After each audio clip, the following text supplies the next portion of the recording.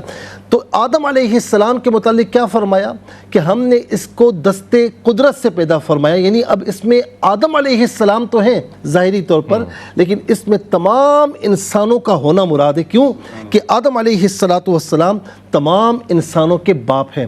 اور اسی ضمن میں ایک اور بات کروں گا کہ یہاں پر آدم علیہ السلام کے بارے میں فرمایا خلقت بیدی.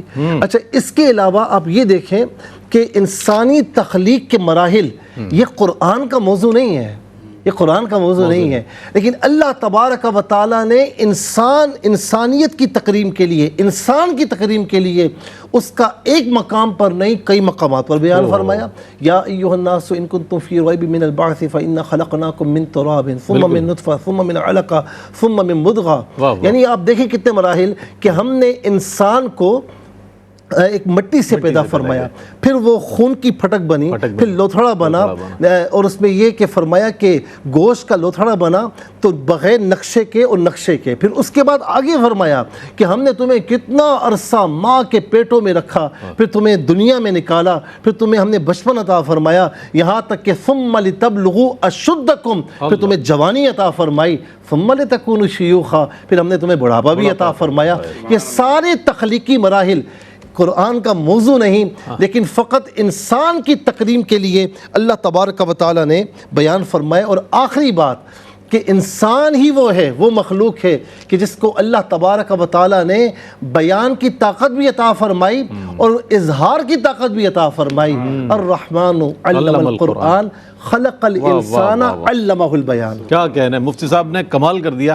اور کیا ہی اچھی خوبصورت آیات، ساری آیات خوبصورت ہے قرآن کریم کی، لیکن خالصتاً جو عظمت انسان پر دلالت کرتی ہوئی آیات ہیں ان کا حوالہ دیا. اور آج یہ پروگرام جو ہے بنیادی طور پر دستک دے رہا ہے تمام انسانوں کو کہ دیکھو اپنی عظمت کو، سوچو اپنی عظمت کو، اور کسی اور کا کہا نہیں، اللہ کا کہا، اللہ کا فرمایا ہوا اس قرآن میں پڑھو کہ تمہاری کیا عظمت ہے، تمہیں اللہ نے کتنی شانیں عطا فرمائی ہیں. اشرف المخلوقات بنایا، لقد خلقنا الانسان فی احسن تقویم فرما دیا گیا۔ اچھا، اب اشرف المخلوقات کا بھی حوالہ آیا، یہ ایک بہت بڑی چیز ہے۔ اس کے ساتھ ایک اور چیز ہے، اس کے جسٹ اپوزٹ، وہ کیا ہے اس پر انشاءاللہ بات کریں گے۔ ایک مختصر سا وقفے کے بعد حاضر ہوتے ہیں، ہمارے ساتھ رہیے گا۔ تو بات ہو رہی ہے عظمت انسان کی، اور عظمت انسان پر بات بہت اچھے انداز میں قبلہ مفتی صاحب نے ارشاد فرمائی، اشرف المخلوقات، اتنی شان ہے، اتنا حسن، اتنا جمال، اتنی خصوصیات۔ تو کیا یہ ممکن ہے، یہ بات ممکن ہے؟ انسانی ذہن میں سوال پیدا ہوتا ہے مفتی صاحب کہ جو اشرف ہے وہ ارذل المخلوق کہا جائے، اس کو یہ کہا جا سکتا ہے؟ اس کو کیا کہیے گا؟ بسم اللہ الرحمن الرحیم والصلاة والسلام علی رسولہ الکریم، اما بعد۔ رئیس بھائی، بہت ہی اہم سوال ہے، اور قرآن مجید فرقان حمید کی آیت بینات جس طرح قبلہ مفتی صاحب نے بھی تلاوت فرمائی ہے، اس سے تو ہمیں یہ معلوم ہوا کہ انسان بائی ڈیفالٹ یعنی اپنی تخلیق میں اشرف ہے۔ بے شک۔ اچھا، اس میں اللہ سبحانہ و تعالیٰ نے سیدنا آدم علیہ السلام کی تخلیق کا جس طرح ذکر فرمایا، تو اب جو ان کے طریق پر رہا وہی اشرف ہے، اور جس نے وہ طریق چھوڑ دیا پھر وہ اس مقام فضیلت کا حامل نہیں رہے گا۔ قرآن مجید فرقان حمید میں اللہ سبحانہ و تعالیٰ نے اپنی اس مخلوق کے جو خلق انسانی ہے نا، اس کے دو گروہوں کا ذکر فرمایا اولئک ہم شر البریہ، اولئک ہم خیر البریہ۔ یعنی ان میں سے ایک وہ ہیں جو بہترین مخلوق ہیں، اور ایک وہ ہیں جو بدترین مخلوق ہیں۔ صحیح۔ جو بہترین مخلوق ہیں یعنی ان اشرف المخلوقات میں جو اپنے منصب پر قائم اور دائم ہے، وہ کون ہے؟ فرمایا والذین آمنوا وعملوا الصالحات، جو ایمان لے کر آئے اور اعمال صالحہ کرتے رہے۔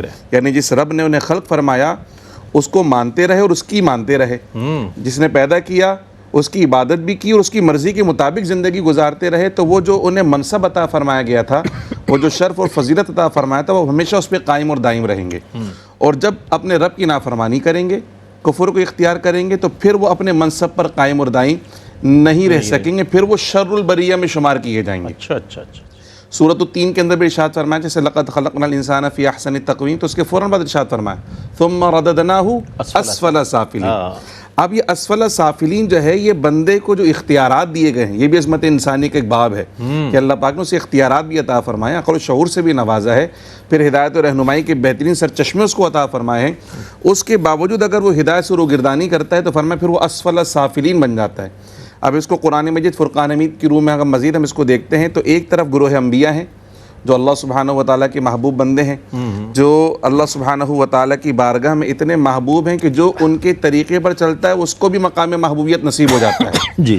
اور دوسری طرف ان کے مقابل کہیں فرعون نظر آتا ہے، کہیں نمرود نظر آتا ہے، کہیں شداد اور کہیں قارون نظر آتا ہے، تو وہ سارے کے سارے شر البریہ کی بہترین اور مثال ہمیں نظر آتے ہیں کہ دیکھو فرعون بھی انسان ہی تھا، اگر وہ اللہ کے نبی کی بات کو مان لیتا تو وہ اشرف المخلوقات کے درجے میں رہتا، لیکن چونکہ اللہ کے نبی کی بات کو نہیں مانا، اللہ کے نبی کا انکار کیا، اللہ کا انکار کیا، بلکہ خود خدا ہونے کا دعویٰ کیا، تو اب وہ اشرف کے منصب پر فائز نہیں، اب وہ ارذل ہو گیا، کیونکہ ہے وہ قبیلہ انسان سے ہی، سیدنا آدم علیہ السلام کی اولادوں میں سے ہی ہے، لیکن یہ وہی وعدہ اللہ پاک کا نا کہ لا ینال عہد الظالمین، کہ میں امامت تو عطا کروں گا، منصب فضیلت بھی عطا کروں گا، لیکن جو ظالم ہے انہیں یہ مقام ملنے والا نہیں ہے۔ تو ارذل کا جو ارذل المخلوقات وہ انسان ہیں جو اللہ سبحانہ و تعالیٰ کی نافرمانی کر رہے ہیں، جو انسانیت سے گرے ہوئے کام کر رہے ہیں، بلکہ انسانیت کے لیے وہ شرمندگی کا باعث بن رہے ہیں۔ کئی ایسے افراد ہمیں نظر آتے ہیں آج بھی، ظلم و ستم کے پہاڑ جب توڑے جاتے ہیں تو پھر وہ باقاعدہ ظلم کے نمائندے بن کر سامنے آ رہے ہوتے ہیں۔ تو کچھ شخصیات وہ ہیں جو حق کا نمائندہ ہیں، جن کا نام لیا جاتا ہے تو حق کی نمائندگی ہوتی ہے، جن کا نام لیا جاتا ہے تو عدل اور انصاف کی نمائندگی ہو رہی ہوتی ہے، اور ان کے مقابلے میں جب ظلم کو بیان کرنا ہوتا ہے تو پھر ظالموں کا نام لیا جاتا ہے کہ دیکھو فرعون کی طرح ظلم کرنے والا، فلاں کی طرح ظلم کرنے والا، اس کی طرح ظلم کرنے والا۔ تو جن کی برائیوں میں جن کو مثال بنا لیا گیا ہے، در حقیقت وہی ارذل المخلوقات ہیں کہ مخلوقات میں ان کے جیسا کسی کو بننا گوارا نہیں ہے۔ اگر کوئی اس طرح کا رویہ اختیار کرتا ہے تو لوگ اس کو تنبیہ کرتے ہیں کہ دیکھو تم اپنے مقام اور منصب سے گرتے چلے جا رہے ہو۔ ایک تو ہے مومن ہونے کا تقاضا، ایک انسان ہونے کا بھی تو کچھ تقاضا ہے نا، اگر مومن نہ بھی ہو تو کم سے کم انسان تو ہو۔ انسان کو اللہ سبحانہ و تعالیٰ نے جو عقل و شعور عطا فرمایا ہے وہ کم سے کم ایسے کام نہیں کرے جس کو دیکھ کر جانور بھی شرما جائیں، لیکن انسان نے جب عقل و شعور کو چھوڑا، ہدایت کو چھوڑا، اللہ کے راستے کو چھوڑا، تو اس نے ایسے ایسے صفاکانہ مظالم خود انسانوں پر ڈھائیں کہ جن کو پڑھ کر اور جن کو سن کر جو ہے وہ روح کانپ جاتی ہے. لوگ بولتے ہیں کہ یار یہ تو جانوروں سے بھی زیادہ بدتر عمل کیا گیا, انسانیت سوز مظالم, اس طرح کے الفاظ استعمال کیے جاتے ہیں جس میں واقعی محسوس ہوتا ہے. تو یہ جو ظلم ہے, یہ جو نا انصافی ہے, در حقیقت یہ ارذل المخلوقات کی نمائندگی بھی ہے اور اس کی مثال بھی ہے.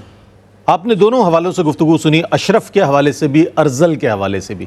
اقبال نے کیا ہی اچھا کہا کہ اپنے من میں ڈوب کر پا جا سراغ زندگی, تو اگر میرا نہیں بنتا نہ بن, اپنا تو بن. کیا بات کہی ہے.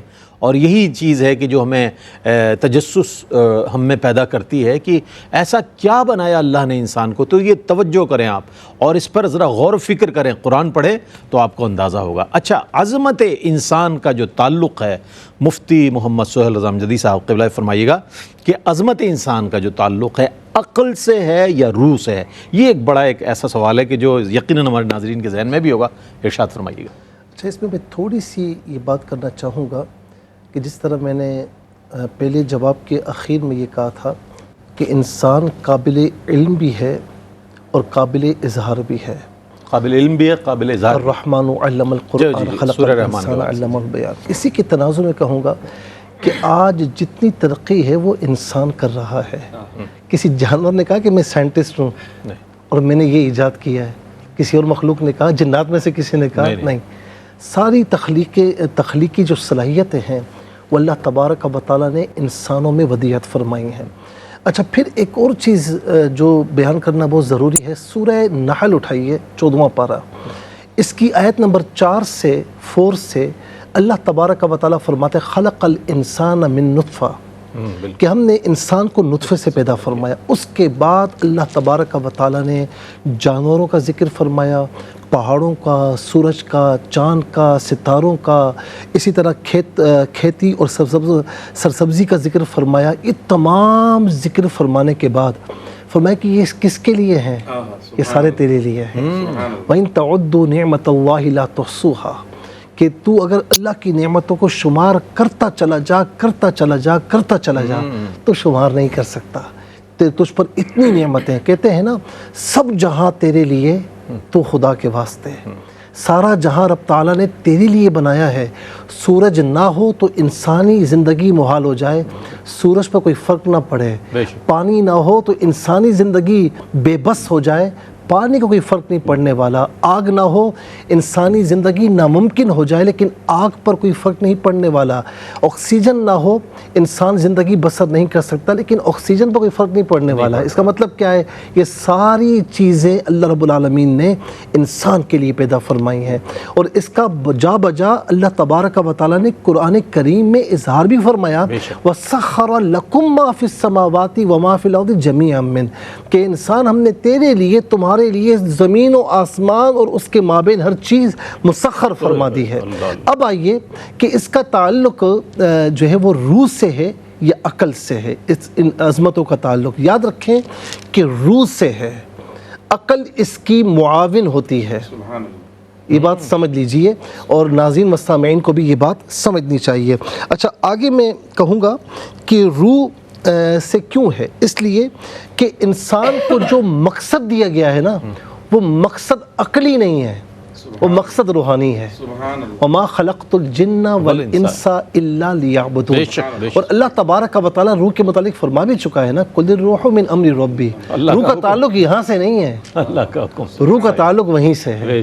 ٹھیک ہے, مقصد وہاں سے آیا ہے, تو اس مقصد کا تعلق بھی روح سے ہے, عقل سے نہیں ہے. دیکھیں, عقل یہ تو سمجھ سکتی ہے کہ 2 اور 2 4 ہوتے ہیں, ٹھیک ہے نا, یہ تو سمجھ سکتی ہے کہ 10 اور 10 20 ہوتے ہیں, یہ سمجھ سکتی ہے کہ ہم پلین میں اڑ رہے ہیں, لیکن عقل یہ نہیں سمجھ سکتی خدا کی توحید کیا ہے جب تک ہم روحانیت کو دخل انداز نہیں کریں گے.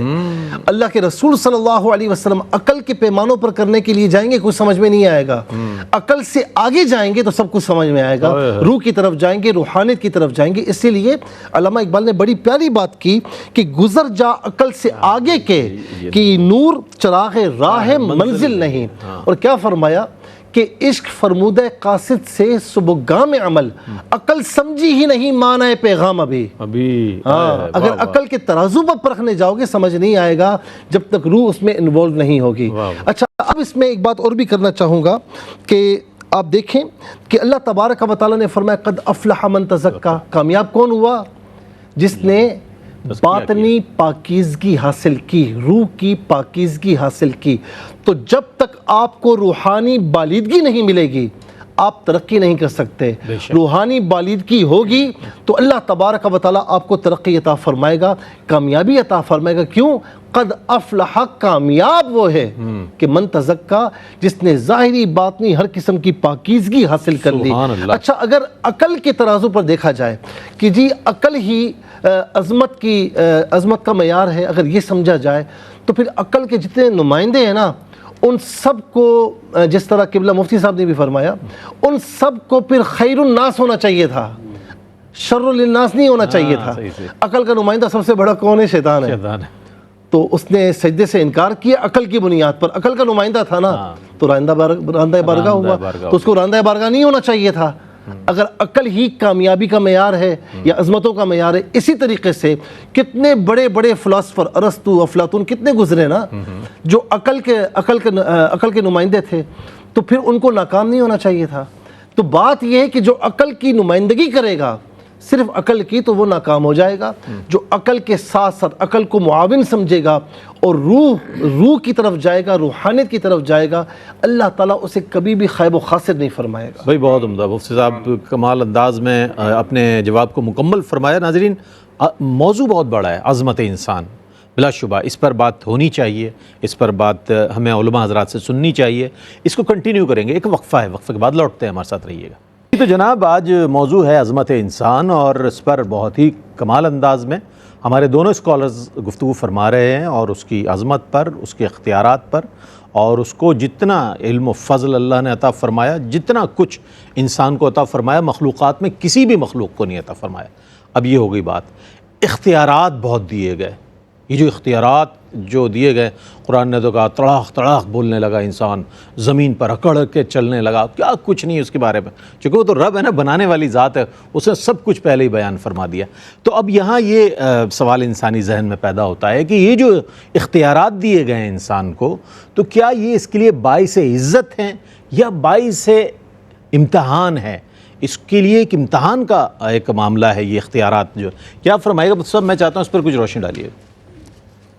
یہ باعث عزت بھی ہیں اختیارات اور باعث امتحان بھی ہیں۔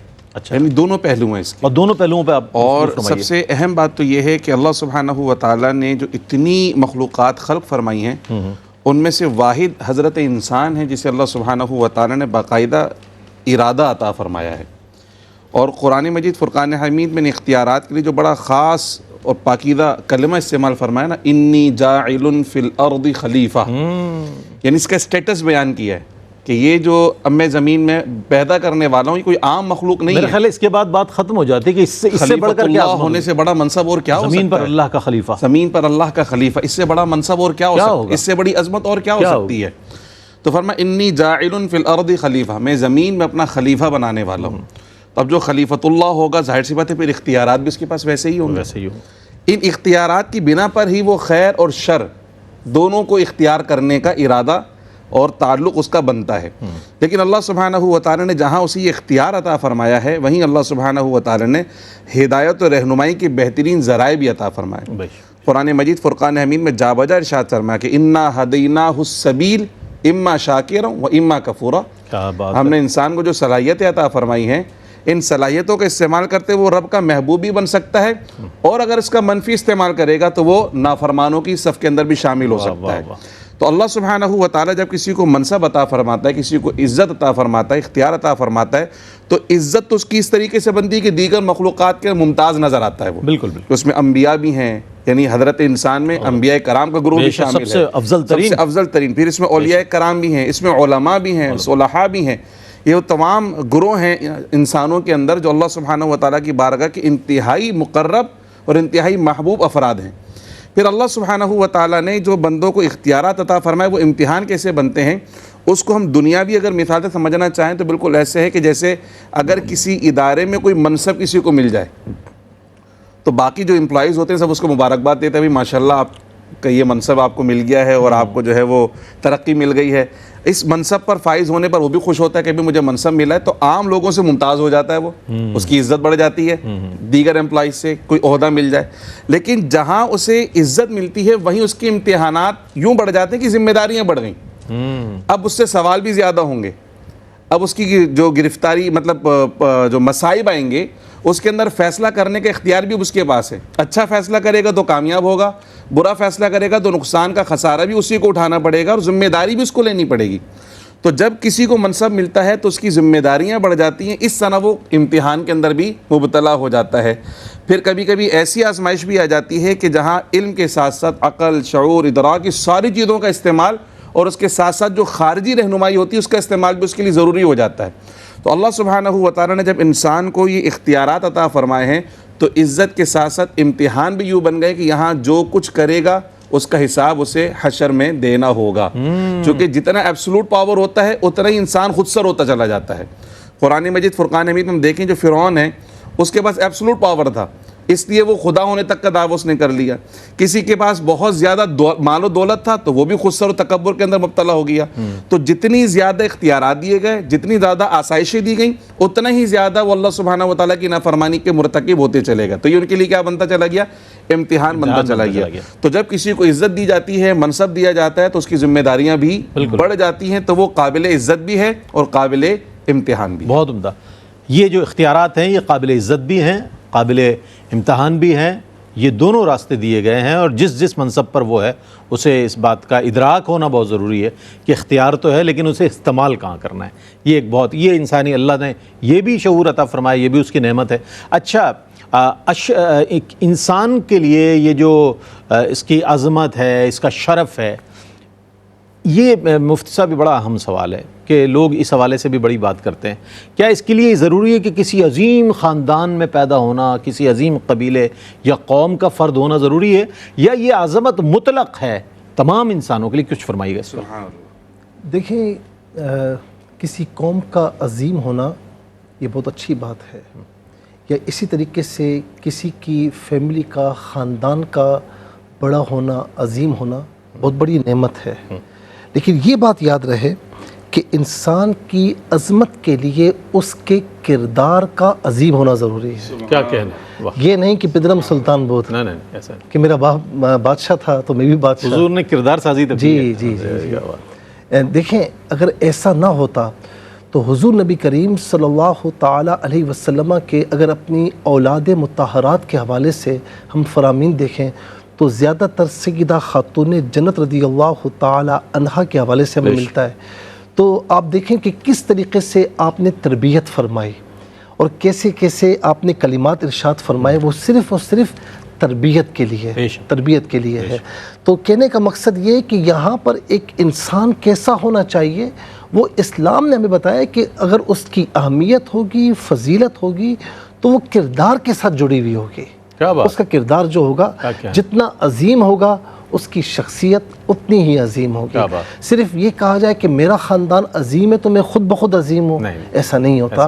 ہاں، اتنا ضرور ہے، اتنا ضرور ہے۔ دیکھیں، حضور نبی کریم علیہ السلام کی اگر آپ یوں سمجھ لیں کہ جنرلائز کیا جائے، اگر وہ تعلیمات دیکھی جائے تو آقا علیہ السلام کی تعلیمات کیا ہیں کہ سب اس میں برابر ہے، ٹھیک ہے۔ اور قرآن بھی یہ کہتا ہے نا، اِنَّ أَكْرَمَكُمْ عِنْدَ اللَّهِ أَتْقَاكُمْ، کہ تم میں سے اللہ کے نزدیک عزت والا، کیونکہ انسان کے نزدیک عزت والا یہ میٹر نہیں کرتا، اللہ کے نزدیک عزت والا کون ہے؟ فرمایا جو زیادہ متقی ہے، جو اللہ سے ڈرنے والا ہے، متقی پرہیزگار۔ تو یہاں پر بات ختم ہو جاتی ہے۔ اچھا، اب دیکھا جائے تو خاندانوں کے حوالے سے یا کسی حوالے سے وہ صرف اور صرف خاندان مصطفیٰ ہے۔ حضور نبی کریم علیہ السلام کہ آپ نے فرمایا کہ کلو سبب و نسب ینقطع الا سببی و نسبی، ہر سبب ہر حسب منقطع ہو جائے گا لیکن میرا سب نسب و حسب جو ہے وہ منقطع نہیں ہوگا۔ لیکن آپ یہ دیکھیں کہ اگر عمومی تعلیمات کی طرف آپ جائیں تو حضور نبی کریم علیہ السلام نے کیا کیا کلمات ارشاد فرمائے کہ نہیں جی بالکل نہیں دیکھا جائے گا یہ معاملہ، صحیح ہے نا. لیکن یہاں پر اپنے خاندان اطہار کی جو آپ نے فضیلت بیان فرمائی تو ظاہر ہے کہ اس حوالے سے حضور نبی کریم علیہ السلام کی جو نسبت ہے وہ ہماری سر آنکھوں پر ہے.